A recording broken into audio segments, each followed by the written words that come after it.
नमस्कार, मैं हूं वैभव कुमार। 2024 में उत्तर प्रदेश के लोकसभा के चुनाव होने हैं। उससे पहले उत्तर प्रदेश में नगर निगम के चुनाव भी सामने हैं। वो सब बहुत अहम हैं। बहुजन राजनीति के लिहाज से ज़्यादा वो इसलिए भी महत्वपूर्ण है क्योंकि पिछले चुनाव में बीएसपी केवल एक विधायक जीत पाई। मेरे साथ इस वक्त मौजूद हैं इंदु चौधरी जी। मैम, बहुत बहुत स्वागत है आपका। Thank you. उनसे कुछ बहुत सारे अहम विषयों पर बातचीत करेंगे और एक सवाल ये पूछेंगे कि क्या कुछ होने वाला है भविष्य में, क्योंकि इंदु चौधरी जी ने एक संगठन बनाया है बहुजन शक्ति। उसके बाद वो सेंटर ऑफ अट्रैक्शन बनी हुई हैं, चर्चा के घेरे में हैं, बहुत सारे आरोप भी झेल रही हैं। उन सब का जवाब देंगे। डियर हिंदी पे आप बने रहिए। मैम, आपने तो लगातार प्रचार किया बीएसपी को लेके। ग्राउंड में क्या फीडबैक आपको मिला जिससे कि समझ पाएँ जो परिणाम आया है 2024 में बीएसपी का? What went wrong? राजनीति के ऊपर मैं बहुत कमेंट नहीं करूंगी, लेकिन अच्छा। हाँ, समाज के ऊपर मैं ज़रूर करूंगी कि लोगों के बीच में राजनेताओं को जाना चाहिए।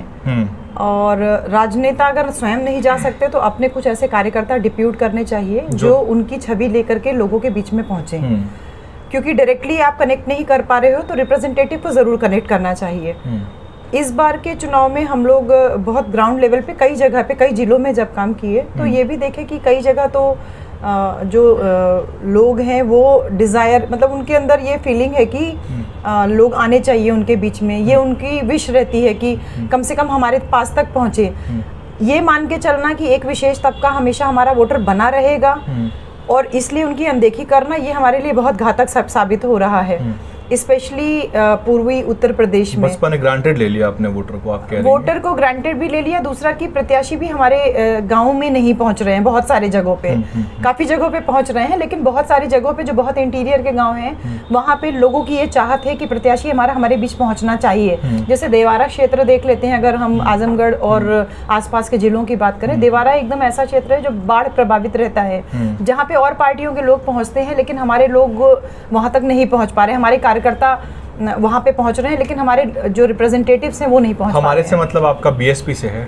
जी, हमारे से मतलब आपका बीएसपी से। आप अपने आप को बीएसपी के साथ आइडेंटिफाई करती हैं? जाहिर सी बात है, बहुजन समाज में जन्मा हर एक व्यक्ति जो साहब कांशीराम का कैडर लिया हुआ है या उनके कैडर से जुड़ा हुआ है वो अपने आप को एसोसिएट करता है। आज बहन जी क्या दलितों के सर्वमान्य नेता हैं आपके हिसाब से? मेरे हिसाब से उनके अलावा दूसरा कोई नेता नहीं है। वो समाज वोट नहीं कर रहा, वो क्योंकि जो सर्वमान्य तो मान रहा है, मतलब बहन जी को आइकन के तौर पे तो देख लेता है लेकिन वोट करने के टाइम पे इधर उधर वोट कर देता है। 13% वोट तो इसकी तस्दीक करता ही है।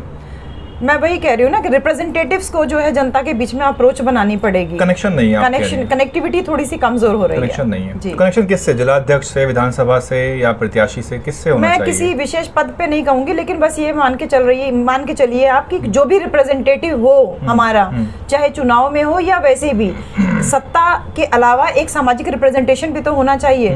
वो सामाजिक रिप्रेजेंटेशन कहीं ना कहीं जो है कमजोर दिख रहा है। मैम, आपके बारे में बताइए। आप प्रोफेसर हैं इंग्लिश की। आपकी इनिशियल पढ़ाई कहाँ पे हुई थी? मैं लखनऊ में मेरा जन्म हुआ। लखनऊ यूनिवर्सिटी से ही मेरी एमए पीएचडी सब वहीं से है। और उसके बाबा बाद साहब के बारे में कैसे आपको, मतलब फर्स्ट इंटरेक्शन क्या रहा? फर्स्ट इंटरेक्शन अम्बेडकरिज्म से पहला आपका वास्ता कब पड़ा? बचपन से ही, उस फैमिली से ही। हाँ जी, फैमिली से ही है, क्योंकि पापा लोग जाते थे। बीएसपी के बारे में आपको कब पता चला फर्स्ट टाइम? कि कॉलेज के टाइम में आप पढ़ाई कर रही होंगी, तब भी बीएसपी? हाँ, पढ़ाई के टाइम पे जब पहली बार वोट देने गए तो ये घर में बात होती थी कि किसको वोट दिया जाए, किस तरीके से वोट दिया जाए, तो उन सब पे चर्चा होती थी। तो पता चला। आप सक्रिय थी कभी? बिल्कुल भी नहीं। कभी सक्रिय? कभी नहीं। आप राजनीतिक व्यक्ति मानती हैं अपने आप को? नहीं मानती? बिल्कुल नहीं। आप एक सामाजिक कार्यकर्ता? प्योरली। और आप वोट डालने की अपील तो बीएसपी को करती हैं? वोट डालने की अपील नहीं करती, मैं वोटर से ये अपील करती हूँ कि अपना 100% वोट आप जरूर निकल करके दीजिए। किसको देना? आप तो बीएसपी के बारे में खुल के बोल चुकी हैं मन से, मेरे ख्याल से आज बच रही हैं। संगठन बना लिया है इस वजह से? नहीं, संगठन की कोई बात नहीं है। लोग कह रहे हैं आप पार्टी भी बना सकती हैं भविष्य में। पार्टी बनानी होती तो सीधे पार्टी बनाती ना, संगठन क्यों बनाती? ये तो स्टेजेस नहीं है ना। चंद्रशेखर भाई ने बताया कि पहले संगठन बनता है फिर पार्टी बनती है। उससे पहले भी बहुत सारे बहुजन समाज में हमारे महापुरुष रहे हैं जिन्होंने हमें रास्ता दिखाया है, तो हमें कहीं अलग से जो है किसी से जो है दिशा निर्देश लेने की जरूरत नहीं है। 24 के चुनाव के लिए आपको क्या लग रहा है कि बहुजन राजनीति में कुछ दखल दे पाएंगे? क्योंकि बीएसपी तो आंकड़ों में तो वीक है। बीएसपी के लोग जो है बहन जी को पीएम के रूप में भी देखना चाहते हैं 24 में। दिक्कत समाज की यही है कि हम सारा चीज़ सत्ता और राजनीति पे ला करके ख़त्म कर देते हैं। सामाजिक एकीकरण पे कहीं कोई बात नहीं हो रही है। जब तक समाज मजबूत नहीं होगा कोई भी राजनीति कभी भी सक्सेसफुल हो ही नहीं सकती। सत्ता प्राप्त करके आप समाज की काम करना चाहते हैं, मजबूती करना चाहते हैं, आप इस तरीके से कर सकते हैं। दूसरा, ग्रास रूट लेवल पे जो हमें साहब कांशीराम ने सिखाया कि पहले अपनी जड़ें मजबूत कर लीजिए, फिर उसके बाद सत्ता प्राप्ति के लिए आप प्रयास कीजिए, और उसके बाद फिर समाज को जो है एक आउटपुट दीजिए जो हमने संघर्ष किया हुआ है। तो दोनों तरीके से आप राजनीति कर सकते हैं। हमारा प्रयास है कि जब तक हमारा ग्राउंड लेवल नहीं तैयार होगा, ग्रास रूट लेवल पे हमारे कार्यकर्ता नहीं तैयार होंगे, ग्रास रूट लेवल पे हमारे लोग नहीं तैयार होंगे मानसिक तौर पे, जैसे कि गठबंधन हुआ था, मैं एक उदाहरण के तौर पे बोलूंगी। गठबंधन हुआ तो चुनावी गठबंधन के दौर में क्या देखा जाता है कि ऊपर ऊपर नेता गठबंधन कर लेते हैं, लेकिन सामाजिक गठबंधन नहीं दिखाई देता है। तो वो सामाजिक गठबंधन तभी दिखाई दे सकता है जब लगातार लोगों के बीच में कैडर कार्यक्रम होते रहे, लोगों को जागरूकता कार्यक्रम होते रहे, समाज का ताना बाना जो है वो बना रहे। तो सत्ता कैसी भी रहे, किसी की भी रहे, कोई भी पार्टी रहे, सामाजिक गठबंधन हमेशा जो है मजबूत रहेगा, भाईचारा होना चाहिए, भाईचारा हो रहेगा, और उससे हमारा सत्ता में स्थायित्व रहेगा। पर अब तो गठबंधन की संभावना खत्म है। गठबंधन की बात मैं नहीं कर रही हूँ, केवल गठबंधन की नहीं, कोई भी जो है सत्ता रहे। अखिलेश यादव कह रहे हैं कि बहन जी जो हैं वो अपनी ही बनाई जेल में बंद हैं और जेलर दिल्ली में बैठे हुए हैं, बीजेपी के इशारे पे काम करती हैं। क्या कहना चाहेंगे आप? इस पे मैं कोई कमेंट नहीं करूंगी, क्योंकि ये एक नेता का दूसरे नेता के प्रति जो है कमेंट है। आप डिफेंड नहीं करेंगे बहन जी को? मैं किसी को ना डिफेंड करूंगी ना किसी को एक्यूज करूंगी। मैं यही कह सकती हूँ कि अगर सामाजिक ताना बाना मजबूत होगा तो नेता ऊपर से क्या करते हैं क्या नहीं करते हैं जनता अपने आप डिसाइड कर लेगी। जी, आपका कहना है कि राजनीति जो है उसके जड़ में सामाजिक मजबूती है और सामाजिक भाईचारा, यही है। कैडर जो है, आपको क्या लगता है कि सही हो रहा है देश में जिस तरह का होना चाहिए? क्या उतना, जैसे आप तो प्रोफेसर हैं, आपको पता है करिकुलम की क्या वैल्यू होती है, क्या कैडर में सही कंटेंट है लोगों के पास? कैडर जो है एक पार्टी विशेष जो है वो अपना जो उसका करिकुलम है उसके हिसाब से वो परफेक्टली काम कर रही है। जो बहुजन समाज का कैडर था, जो बहुजन समाज का करिकुलम था, उसके हिसाब से काम तो हो रहा है, लेकिन अप्रोप्रिएट रिजल्ट नहीं हो रहा है। रिजल्ट ओरिएंटेड जिस दिन काम दिखने लगेगा तो हम ये मान लेंगे कि हमारे कैडर सफल हो रहे हैं। विशेष पार्टी विशेष से तो मतलब आपका बीएसपी से ही है ना?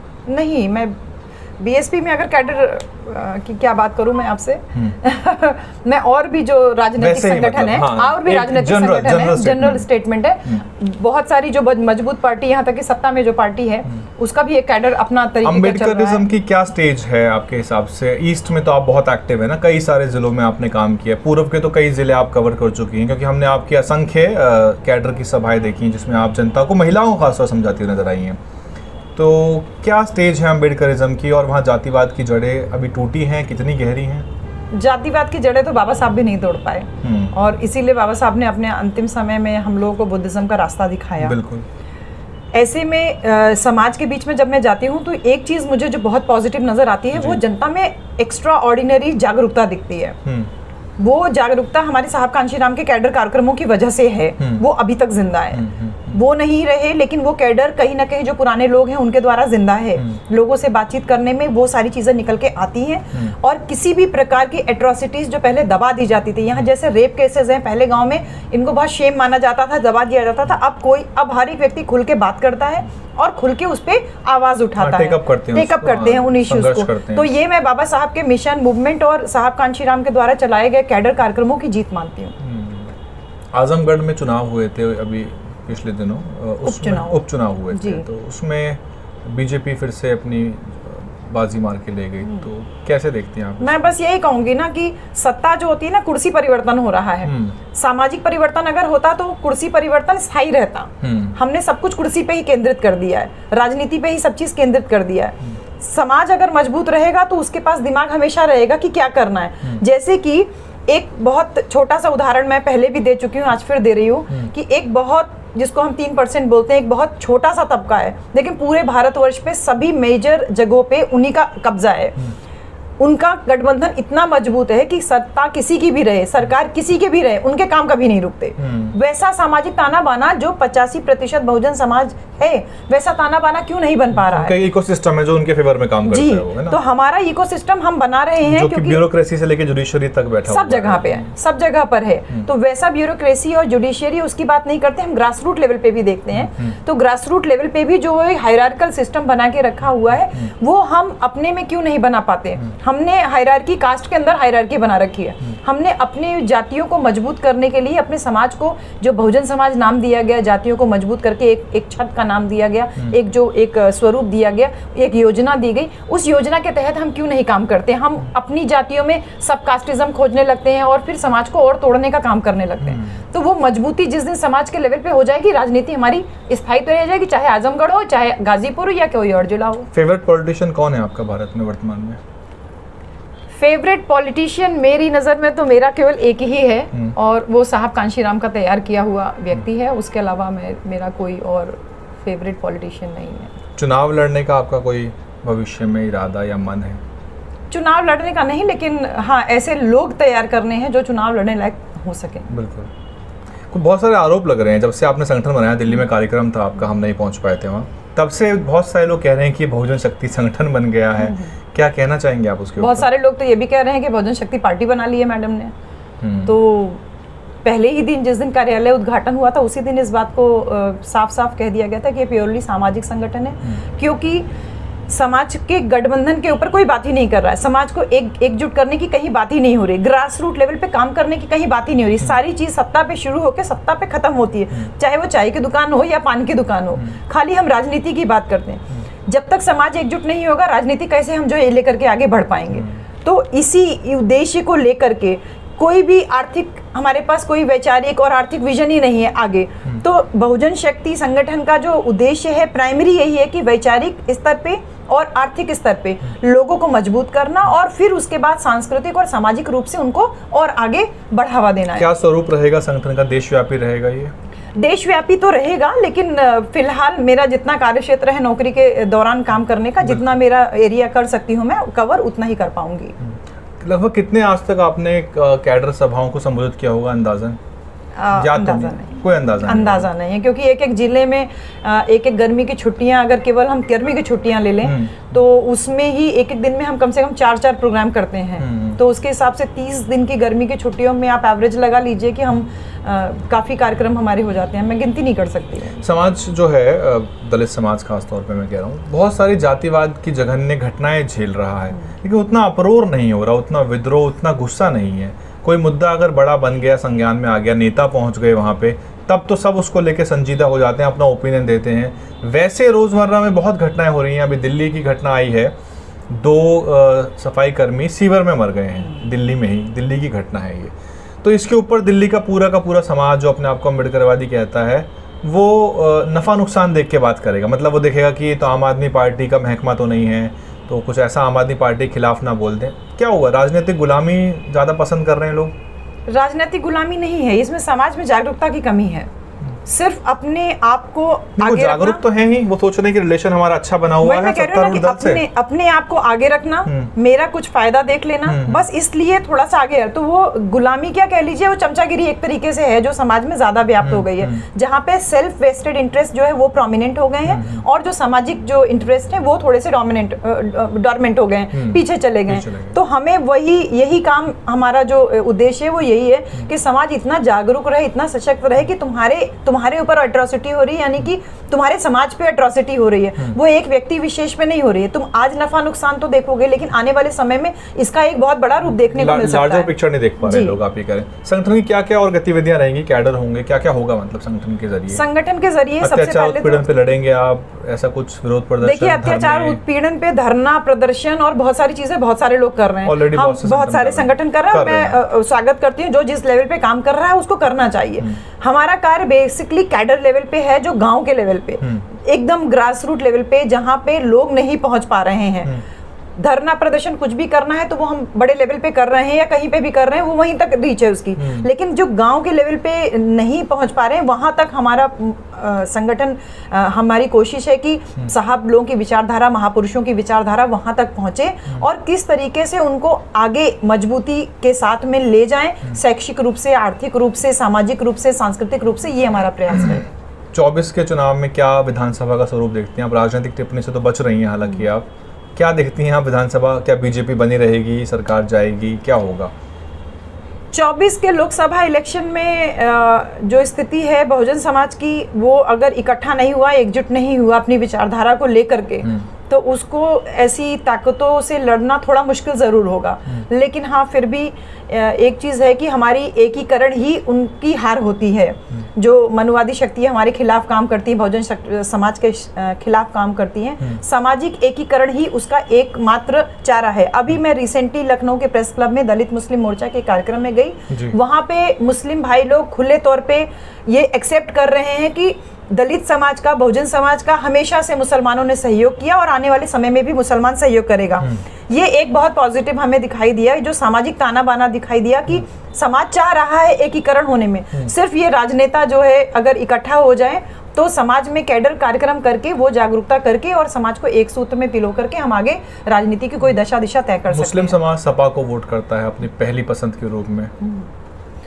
तो मुस्लिम समाज सपा को वोट करता है, ये कहीं आंकड़े में तो है नहीं पूरी तरीके से, ठीक है। सारा वोट डिवाइडेड है। 100 से ऊपर उनकी सीटें हैं, मुस्लिम बीजेपी को तो करता नहीं है, बसपा को 13% मिला है। तो हम कंक्लूड कर सकते हैं, अगर इसका वेन डायग्राम बनाए तो निकल के आएगा कि वो सपा की तरफ ही जा रहा है। वो वोटर बिखरा हुआ है, वोटर भटका हुआ है, वोटर इधर उधर कर रहा है, लेकिन हमारा कार्य है वो बेसिकली वोटर के ऊपर नहीं है, हमारा कार्य सामाजिक एकता के ऊपर है। वोटर भी तो है ना, अल्टीमेटली वोट डालने वोटर अल्टीमेटली है ही है, लेकिन आपने कई बार अपील भी की है वोट को लेकर। अल्टीमेटली अपील इसलिए की है कि जब भी आपके पास कोई एट्रोसिटी होती है तो आपका पड़ोसी आपको बचाने आता है, कोई नेता उस समय निकल के नहीं आता।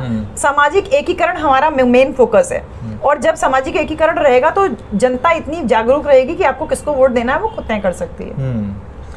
कौन सी आपको पार्टियां लगती हैं भारत में? कुछ पार्टियों के नाम बताइए जो आपको लगता है बिल्कुल नितांत मनुवादी पार्टियां हैं, ये दलित विरोधी हैं और बाबा साहब के नाम पे छल रही हैं केवल। ऐसे 2-4 पार्टियों के नाम बताइए आप। वो आप मुझसे बेहतर जानते हैं।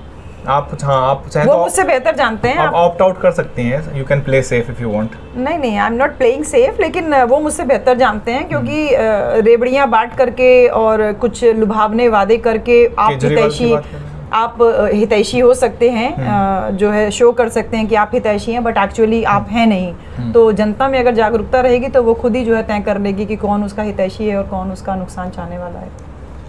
तो इंदु चौधरी से हमने बहुत सारी बातचीत की, लगभग 10 मिनट से ज़्यादा का समय हो गया होगा।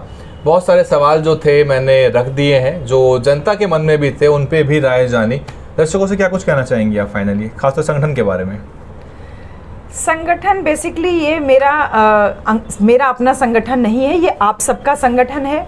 बहुजन शक्ति बहुजन समाज में निहित है। बहुजन समाज में जन्मा प्रत्येक व्यक्ति, SC ST OBC माइनॉरिटी, प्रत्येक व्यक्ति जो बहुजन विचारधारा को मानता है वो बहुजन शक्ति है। अपनी इस ताकत को पहचानिए। महिलाएं, युवा, बच्चे, किसी भी तरीके के आक्रामक जो भी घटनाएं हो रही हैं उनमें बहुत ज़्यादा आक्रामक होकर के जो है मुकदमे लदने की ज़रूरत नहीं है। वैचारिक रूप से जो अपंगता हमारे बीच में परोसी जा रही है उससे बचने की ज़रूरत है। विचारधारा से लैस होइए, अपनी शक्ति को पहचानिए और बहुजन शक्ति का हिस्सा बनिए। बहुत बहुत शुक्रिया। तो इंदु चौधरी जी का संदेश साफ है, वो एक सामाजिक कार्यकर्ता के रूप में काम करती आई हैं, करती रहेंगी, आगे भी करेंगी। और उनका कहना है कि अपनी वैचारिकी को मजबूत करिए और बहुजन महापुरुषों को पढ़िए, जो कैडर है उसको समझिए, अंधविश्वास और किसी भी प्रकार के धर्मांधता से बाहर निकल के बाबा साहब के दिखाए मार्ग पे चलिए। एक जाति विहीन समाज बनाने की तरफ आपका हर कदम महत्वपूर्ण है, क्योंकि ध्यान रखिए कि आप कहीं गलती से उस लाठी को तेल तो नहीं पिला रहे जो आपका सर फोड़ रही है। बहुत बहुत शुक्रिया आपका हमारे साथ जुड़ने के लिए। और कुछ और सवाल है तो कमेंट कर दीजिए। भविष्य में कभी मुलाकात होगी इंदु चौधरी जी से तो उनके सामने सवाल रखेंगे। आप देख रहे हैं